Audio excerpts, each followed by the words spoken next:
दास्तान में। और इसमें परियों, जिन्नों, देवों वगैरह की इनकी मुहिम जुई की बात की जाती है। ये दास्तान की मुख्तलिफ खुसूसियात है। आप पेश कर सकते हैं दास्तान के सिलसिले मिसालें, दास्तान अमीर हमजा है और दास्तान अलिफ लैला है वगैरह, इनको दास्तान की मिसालों।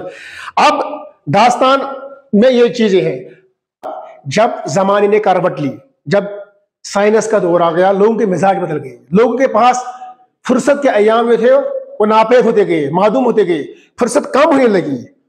और इस तरह कहानी का भी अंदाज जो था, पैरा अंदाज, वो भी बदल गया। कहानी का अंदाज, कहानी सुनने का अंदाज और कहानी लिखने का अंदाज भी बदल गया और जरूरत पड़ी एक नई किस्म की कहानी की। तो अदीबों ने क्या, अदीबों ने मगरिब के ज़ेर असर उससे पहले ही एक किस्म की कहानी थी जिसका नाम था नावल। दूसरी नावल जो है, नावल एक अतालवी लफ्ज है,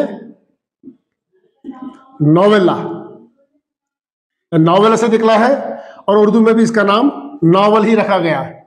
नावल के माने नया के है, नया। नावल क्यों वजूद में आई? क्या हो गया, जब साइंस ने तरक्की की तो लोगों के मिजाज भी बदल गए, तो नावल वजूद में आई जिसमें हकीकी जिंदगानी की तर्जुमानी, जो नावल के वाक़ात होते हैं वो हकीकी जिंदगी से लिए गए होते हैं। तो हमारी माशरती जिंदगी है, हकीकी जिंदगी जो है, इसके किरदार भी हकीकी जिंदगी से लिए गए, इसके नावल के। इसमें हकीकत को तख्लीक का जामा पहनाकर या तख्लीक को हकीकत का रूप देकर कहानी बयान की जाती है। या तो वो वाक़ा हुआ होगा या कारी को लगता है कि ऐसा हो सकता है, ऐसा हो सकता है, वो बिल्कुल लगता है कि हमारी हकीकी जिंदगी में ऐसा मुमकिन है। क्योंकि दास्तान में ऐसे महिरुल उकूल और अक्ल को दंग करने वाले, अक्ल को हैरान करने वाले वाक़ात बयान किए जाते हैं जिनका हकीकत से दूर का भी वास्ता नहीं होता है।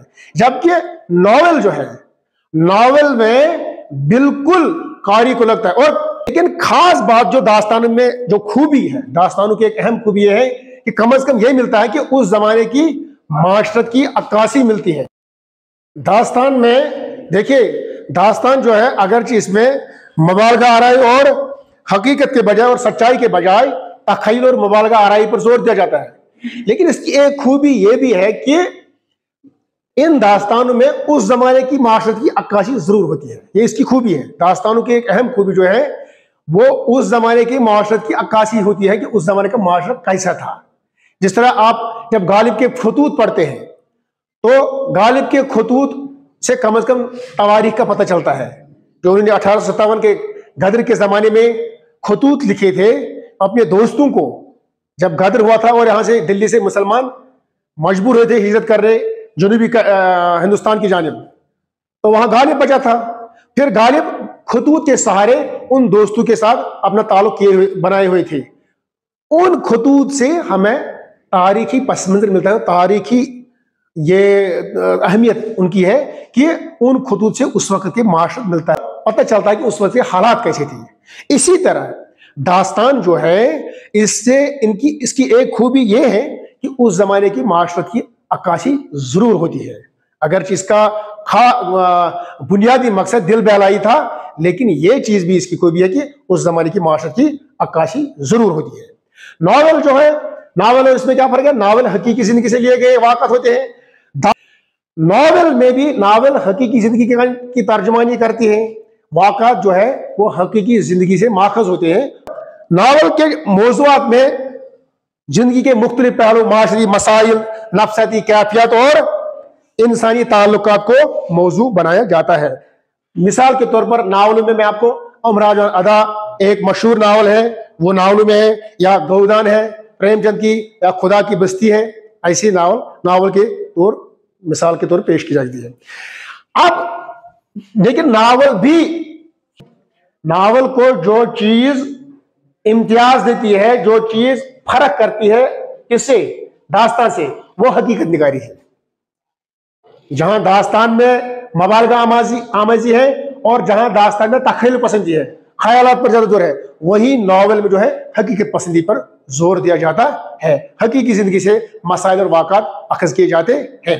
अब जब जमाने ने मजीद करवट ली, जमाना वक्त की तंग दमानी और सामने आई तो एक और किस्म की कहानी ने जन्म लिया, जो कि उससे पहले ही अंग्रेजी अदब में शॉर्ट स्टोरी के नाम से जानी जाती थी। किससे?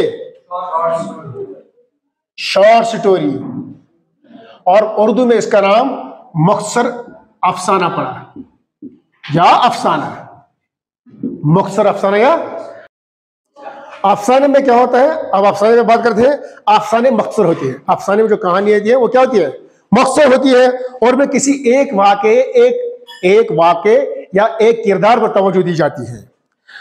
इसका उस्लूब जो है वो सादा और जामे होता है। इसका उस्लूब जो होता है वो सादा और जामे होता है। मौज़ूआत क्या होते हैं? जिंदगी के किसी एक पहलू, जैसे मोहब्बत, नफरत, हसद या मायूसी को बयान किया जाता है।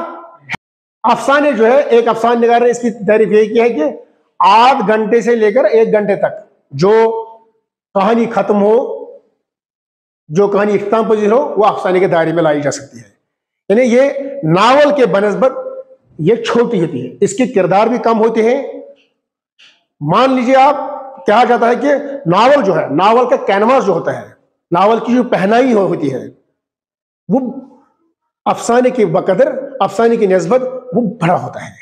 नावल का कैनवास जो होता है वो अफसाने की निस्बत बड़ा होता है।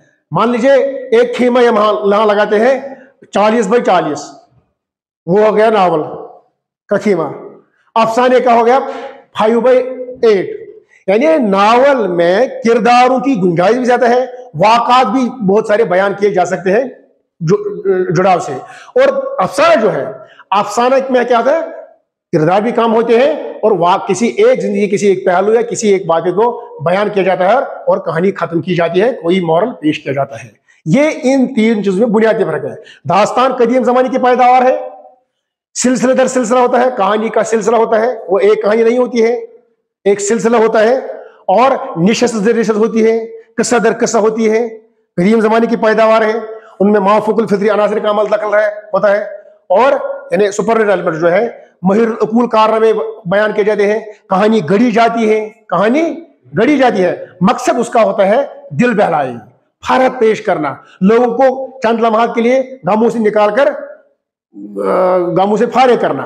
और उसमें एक खूबी जो मैंने आपको बताई, कम से कम ये खूबी उसमें मिलती है आज के जमाने में भी, कि उस जमाने के मुआशरत की अक्कासी जरूर होती है। फिर जब जमाने ने करवट ली, जब साइंस का मिजाज पैदा हो गया, तो लोगों की दिलचस्पियां भी बदल गई। लोग इस किस्म की कहानी में अब दिलचस्पी नहीं लेने लगे, और एक और किस्म की कहानी नॉवल मौरज़े वजूद में आई, जिसके किरदार भी हकीकी जिंदगी से लिए गए थे, और जिसके वाक़ात भी हकीकी जिंदगी से लिए जाते हैं, और जिंदगी के किसी माशरती मसले से उसका वास्ता होता है। उस किस्म की कहानी पेश की जाती है। लेकिन किरदारों की तफसील में किरदार तफसील से पेश किए जाते हैं, और वाक़ात भी आपस में मरबूत होते हैं। वही कामयाब नावल कहलाती है।